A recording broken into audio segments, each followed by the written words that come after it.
Natapos tayo sa nakaraang episode na kung saan ay nakita na ng ating bida ang hinahanap niyang crystal, subalit nang makita niya ang crystal ay mayroon din siyang nakitang zombie at nang tatangkain na niyang kunin ay nakita siya. Wika ng babaeng zombie ay, "Maligayang pagdating, kakain ka ba dito o may kukunin ka?"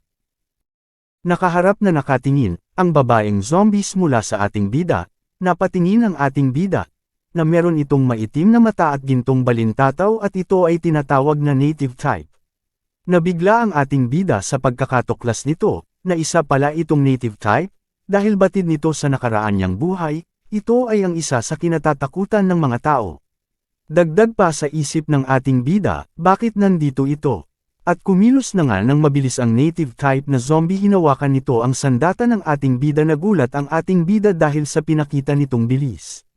Sa pagkakahawak ng ating bida sa sandata ay biglang itong hinagis papaitaas, at binitawan na nito ang sandata dahil batid nito na baka mas malaki ang mata mo nitong pinsala.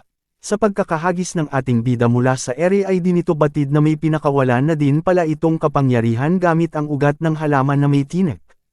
At nilabas na ng ating bida ang kanyang kutsilyo para hiwain ang mga ito. At nakumpirma ng ating bida na isa nga itong native type gawa ng kapangyarihan nito.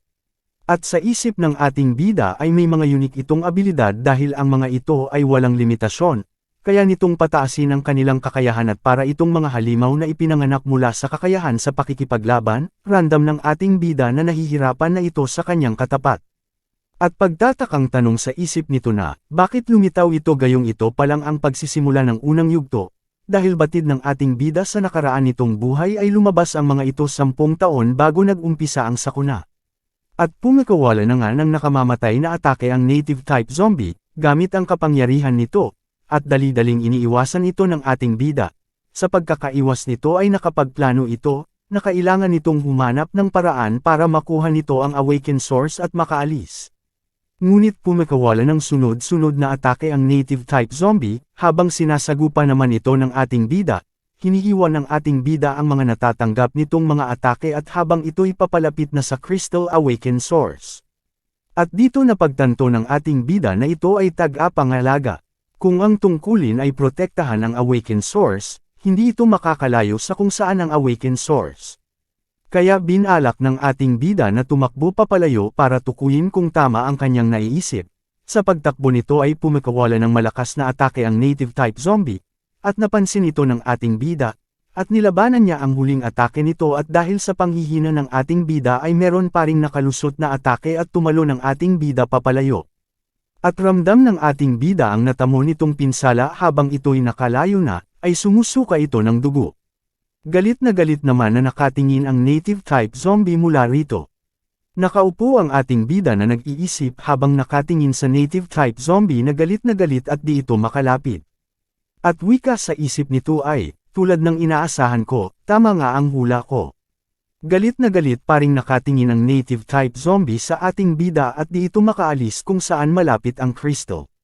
At umalis na nga ang ating bida sa pinangyarihan, sa isip nito kung ganun, ang native type zombie ay ang tagapagpangalaga sa crystal, kailangan ko itong talunin, para makuha ko ang awakened source, ngunit ang pakikipaglaban, ay masyadong mapanganib, kailangan kong mag-isip ng mas ligtas na paraan.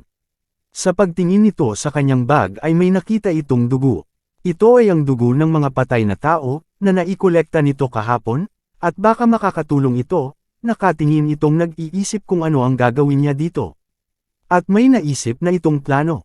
Sa kabilang banda nagmamaneho ng motor ang ating bida. Nabigla ang native type zombie sa narinig nitong ingay at pinalabas na nito ang aura para maghanda. At habang papalapit ang ating bida gamit ang motor nito ay may maraming zombies na nakasunod dito. Yun pala ang ginawa na plano ng ating bida. Naakitin ang buong zombies gamit ang motor at dalhin ito papalapit sa native type zombie at malapit na ngang makalapit ang ating bida mula sa native type zombie. At ang dugo na ito ang pinaka-importante. Hinagis ito ng ating bida sa itaas na kinalalagyan ng native zombie, pagkahagis nito sa dugo at binilisan din ito ang pagmamaneho at tumalon papaitaas, at wika nito at dahil hindi ka umaalis sa lugar na yan, dinalhan kita ng maraming partners. At sabay binasag nito ang bote na naglalaman ng dugo at tumapon ito sa kinalalagyan ng native type zombie, At sumugod na nga ang mga zombie dahil naamoy nito ang patak ng dugo sa kinatatayuan ng native type zombie, balak nitong paglabanan ang mga zombies at ang native type zombie. Nagsisugod na ang mga low-rank zombies ngunit nakatayo lang ang native type zombie at di kumikilos kahit tinatambangan na ito ng maraming low-rank zombies, ngunit masyadong malakas ito, habang napapaligiran na ito ng mahihinang zombies, ay pumikawala ito ng malakas at nakamamatay na kapangyarihan. Tumusok ang mga kapangyarihan nitong ugat na may mga tinek sa katawan ng mga zombies, at napatay niya ang mga ito sa isang atake lamang.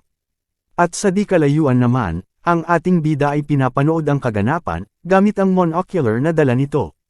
At sa pagmamasid nito ay namangha ito sa lakas na pinapakita ng isang native type zombie, dahil may mga espesyal itong atake, at sa bawat pinapakawalan nitong atake ay makikita rito na malakas ang pinapakawalan nito. Dahil kaya niyang patayin ang mga ito sa isang tira lamang, batid ng ating bida na ganito ang kahihinatnan, ginamit lang nito ang mga mahihinang zombies para mapuwersa ito na gamitin ang buong kapangyarihan at manghina, at saka niya ito haharapin. Dahil sa dami ng low-rank zombies ay na-corner na nga ito, di batid akalain ng native type zombie na ganito ito kadami, ngunit tumalon ito ng mataas.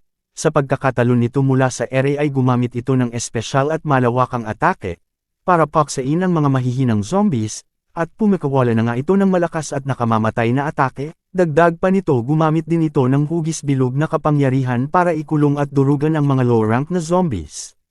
At lumabas na nga ang ating bida para tignan ang kaganapan, dahil batid nito na parang nauubos na ang lahat ng mahihinang zombies.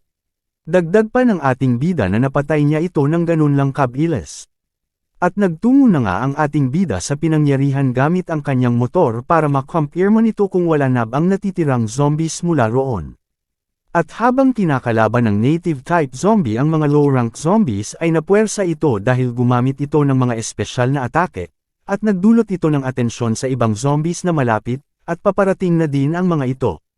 At habang papalapit ang ating bida ay napansin nito na parang natalo nito kaagad ang lahat ng zombies na papalapit, sa kadahilan ng wala ng zombies sa paligid, at dagdag pa nito na, kakailanganin nito ng mas malakas na zombies, para ipangtapat dito dahil batid ng ating bida na kahit ito ay pagod na, hindi pera niya ito kayang talunin, dagdag pa nito kung gayong tapos na nga ang laban, baka makabawi ito ng lakas, sa kadahilan ng andyan ng crystal para tulungan ito na maka-recover kaagad, magiging mas mahihirapan ang ating bida na harapin ito.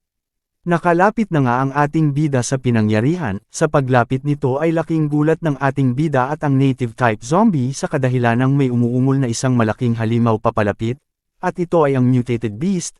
Galit na galit itong nakatingin sa native type zombie, biglang sumugod na nga ito, at sabay pumikawala din ng isang atake ang native zombie ngunit madali lang itong sinalag ng mutated beast gamit ang mga kuko nito.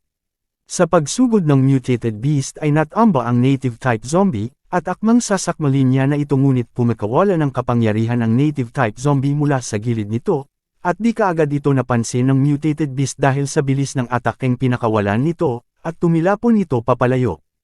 Habang nanunood ang ating bida ay nabigla ito sa mga nasaksihan niya dahil batid nito na kaya itong talunin ng mutated beast at hindi pwedeng mangyari iyon, dahil ang mutated beast ay may kakayahan nito na lalong lumakas, pag nakain nito ang mga nakakalaban nito at baka ito ay mag-evolve. Tumayo na nga ang native zombie sa pagkakatambo nito, habang galit na nakatingin ang mutated beast. At inumpisahan na ngang atakehin ng native zombie ang mutated beast, pero madali lang nitong nailagan ang atake nito.